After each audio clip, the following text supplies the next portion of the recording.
नमस्कार, मैं प्रेरणा Sharma. Think tank पर आप सभी का स्वागत है।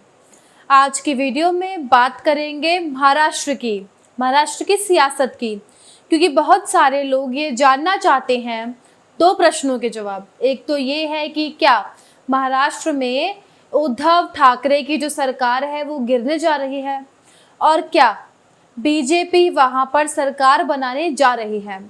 क्योंकि अचानक से एकनाथ शिंदे, जो एक वक्त में ठाकरे परिवार के बेहद करीबी होते थे, ठाकरे साहब के, और वो और उनके साथ शिवसेना के कुछ विधायक गायब हैं, सूरत में हैं। और कहा यह गया है कि वो लोग नाराज चल रहे हैं और उनके साथ 35 विधायकों का समर्थक है। शिवसेना कह रही है 35 नहीं है, 8 विधायक हैं, बाकियों के मेरे पास सिग्नेचर है। अगर 8 विधायक होते तो शिवसेना इतना हाथ पैर ना मार रही होती जितना आज उसने मारा है और जितनी वो परेशान है।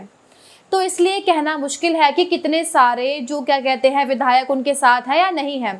लेकिन सवाल ये है कि यदि 35 का आंकड़ा है तो क्या उद्धव ठाकरे सरकार गिर सकती है कि नहीं गिर सकती है।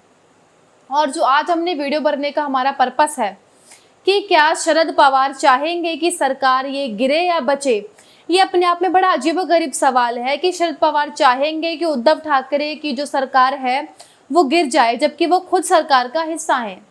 अब यहाँ पर इस पर आज हम चर्चा करेंगे कि क्या शरद पवार ऐसा चाहेंगे। उद्धव ठाकरे जो है वो उनकी सुनते नहीं हैं। एकनाथ शिंदे को ऐसा लग रहा है कि वो नाराज हैं, उनको साइडलाइन किया जा रहा है, इसलिए वो नाराज चल रहे हैं। उनके साथ कई और विधायक चले गए हैं। अब सवाल ये है, 6-8 विधायक होते तो इतनी मारामारी नहीं होती कि सूरत भेजकर लोगों से उनसे बात कराई जाती और सब कुछ होता है, इतना तमाशा नहीं होता है।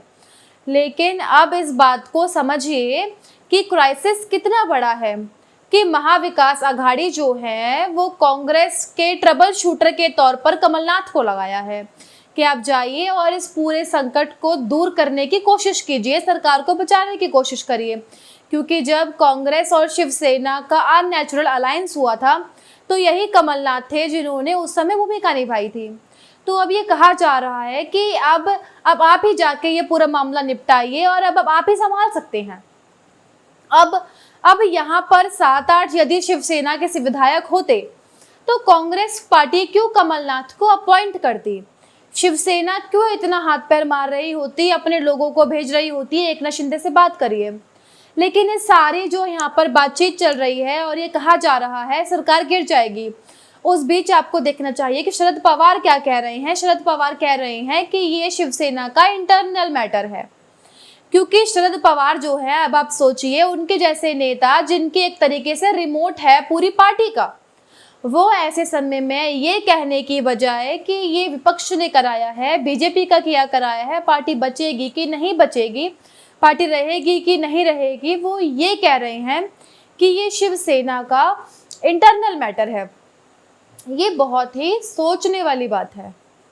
अब आप सोचिए कि सरकार गिरने की कगार पर खड़ी है और ये साहब कह रहे हैं कि शिवसेना का इंटरनल मैटर है। वो ऐसा क्यों कह रहे हैं ये मैं आपको बताऊंगी, लेकिन उससे पहले नजर डालते हैं आंकड़ों पर कि क्या कैसे गिर भी सकती है सरकार कि नहीं गिर सकती है। महाराष्ट्र में जो बहुमत के लिए 145 का आंकड़ा चाहिए, 144 अब कह सकते हैं क्योंकि एक विधायक की मौत हो गई शिवसेना के, तो महाविकास आघाड़ी के पास इस वक्त 169 विधायक हैं। बागी विधायक कहा जा रहा है 35 हैं। और यदि 35 का आंकड़ा लेकर चलें तो जो कैलकुलेशन बैठता है पूरा 169 में से 35 यदि आप घटा दें तो 134 विधायक रह जाते हैं महाविकास आघाड़ी के पास, यानी कि 144 से 10 कम, 145 लेके चलिए, 145 11 कम हो गए, यानी कि अल्पमत में सरकार आ जाती है। और वहीं पे भाजपा की बात करें, भाजपा के पास 35 के 35 चले जाएं तो 106 बीजेपी के पास हैं, 35 और मिलाएं तो 141 बनता है उनका, वो भी अल्पमत में रहते हैं। लेकिन भाजपा, अन्य और शिवसेना के बागी मिला दें तो मामला बैठता है 106 + 7 + 35 यानी कि 148 का। तो यानी बहुमत से 3 ज्यादा बीजेपी के पास हो जाता है। लेकिन ये होने पर भी बीजेपी सरकार नहीं बना पाएगी क्योंकि दल बदल कानून लग जाएगा। दल बदल कानून कहता है कि यदि पार्टी की कुल संख्या बल के 2/3 विधायक टूट जाते हैं तब दल बदल कानून नहीं लगेगा, यानी कि उन पर दल बदल दिया, आप पर डिस्क्वालीफाई नहीं किया जाएगा और उनका किसी पार्टी के साथ जाना किसी तरीके कायम रहेगा, मायने रखेगा। तो शिवसेना के कुल विधायक 55 हैं, बागी विधायक 35 हैं, 55 का 2/3 बैठता है 37 के आसपास। यानी कि बीजेपी को सरकार बनानी भी है तो उसे बीजेपी को 2 विधायक और चाहिए होंगे शिवसेना से। अभी बीजेपी के पास वो आंकड़ा या एकनाथ शिंदे के पास ये आंकड़ा है या नहीं, ये किसी को नहीं पता है। और इसीलिए यदि आप देखेंगे तो कि बीजेपी का जो रिएक्शन आ रहा है, बीजेपी डिबेट्स में अपने लोगों को नहीं भेज रही है। बीजेपी जो है, अब देवेंद्र फडणवीस दिल्ली आए थे, उन्होंने कहा मैं तो ऐसे ही आया था। तो बीजेपी जो है बहुत फूक फूक के कदम रख रही है, क्योंकि एक बार अजीत पवार के मामले में वो जल चुकी है, अपना मुंह जला चुकी है। और कहते हैं कि दूध का जला छाछ भी फूक फूक कर पीता है, ये कहावत। उस हिसाब से बीजेपी जब तक इस बात को लेकर कंफर्म नहीं होती, श्योर नहीं होती, उसके पास नंबर मौजूद है, क्योंकि राज्यपाल आपके पास है। मान लेते हैं राज्यपाल से आप कह सकते हैं कि हम सरकार बनाएंगे, मानिए नंबर नहीं होगा, सरकार गिर गई, बीजेपी कहेगी हम सरकार बनाने का दावा कर रहे हैं, नंबर कहाँ से लाएंगे? यदि नंबर नहीं होगा तो बीजेपी की फिर वही फजीहत हो जाएगी जो अजीत पवार के साथ उन्होंने फजीहत करवाई थी। तो बीजेपी वो नहीं चाहती है बिल्कुल भी। इसीलिए बीजेपी अभी, आप मान के चलिए, वो तब तक अपने पत्ते नहीं खोलेगी जब तक उसके पास ये क्लैरिटी नहीं होगी कि उसको 145 से ज़्यादा विधायकों का समर्थन मिलेगा। हम आपसे बड़ी क्लैरिटी से कह रहे हैं, तो हम आपको बता दें कि महाराष्ट्र में शिवसेना ने अपने पैर पर पूरी की पूरी कुल्हाड़ी नहीं, बल्कि अपना पैर ही कुल्हाड़ी पर मार लिया है जब वो एनसीपी और कांग्रेस के साथ गठबंधन में आए थे। और वो मूव सिर्फ 1-2 पार्टी को सूट करता है, एक बीजेपी को, जो कि वहाँ पर हिंदूवादी पार्टी शिवसेना थी, उसका सीधे सीधे उसका एकदम से विकल्प बन जाती है। और दूसरा जो है वो है एनसीपी को, क्योंकि शिवसेना यदि कांग्रेस और एनसीपी के साथ जाकर वो करती है जो वो कर रही है, जिस तरीके से अपनी आइडियोलॉजी को साइड रखकर वो कई मुद्दों पर उसने अपना स्टैंड नहीं लिया है, यदि वो ऐसा करती, जिस तरीके से अपनी आइडियोलॉजी को साइड रखकर कई मुद्दों पर उसने स्टैंड नहीं लिया, जो कि बाला साहब ठाकरे होते तो लेते, और उनकी फजीहत भी हुई, वो चीज़ें जो शिवसेना को उसी पोजीशन में लाकर खड़ी करेंगी जहां आज वो खड़ी है।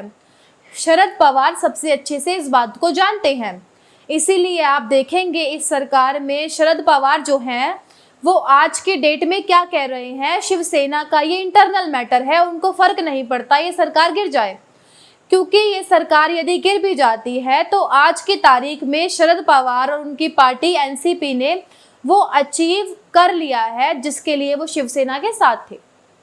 आज की तारीख में महाराष्ट्र में 2 ही पार्टियां हैं जो आमने सामने की लड़ाई में हैं, एक बीजेपी है, दूसरी है एनसीपी। कांग्रेस ने अपना बहुत बड़ा नुकसान किया है, वैसे ही वह महाराष्ट्र में खत्म हो रही थी, उसने अपना बड़ा नुकसान किया शिवसेना के साथ जाके। शिवसेना ने अपना महान नुकसान किया कांग्रेस और एनसीपी के साथ जाके, बाला साहब ठाकरे की जो हिंदुत्ववादी सोच थी उसको डैमेज कर दिया। तो यदि अब शरद पवार और एनसीपी के लिहाज से देखेंगे तो उनका काम हो चुका है, उनको फर्क नहीं पड़ता ये सरकार गिर जाए, क्योंकि यदि ये सरकार चलती भी है तो उनको बहुत कुछ हासिल नहीं होना है। हाँ, भले ही शरद पवार को ये लग सकता है कि सरकार को चलाने में उनको और उनके लोगों को नुकसान हो रहा है, उनको ये लग सकता है कि पॉलिटिकली उनके जो नवाब मलिक जेल में है, उनके जो गृह मंत्री थे अनिल देशमुख वो जेल में है और शरद पवार चाह कर भी कुछ नहीं कर पा रहे हैं, तो उनको ये लग सकता है कि इस सरकार से वो जो अचीव नहीं कर रहे उससे ज़्यादा वो पॉलिटिकल राइवलरी के तहत ये कार्रवाई हो रही है जो उनके आरोप है, तो उनका नुकसान ज़्यादा होता। तो अचीवमेंट कम है और नुकसान ज़्यादा है, नुकसान बहुत ज़्यादा है। सरकार में रहकर इस सरकार में यदि वो सरकार छोड़ते हैं तो उनका फ़ायदा ही फ़ायदा है। दूसरी तरफ कौन है? बीजेपी। आपको याद होगा इस पूरी कहानी में एक कैरेक्टर का जिक्र नहीं हो रहा, उसका नाम है नारायण राणे।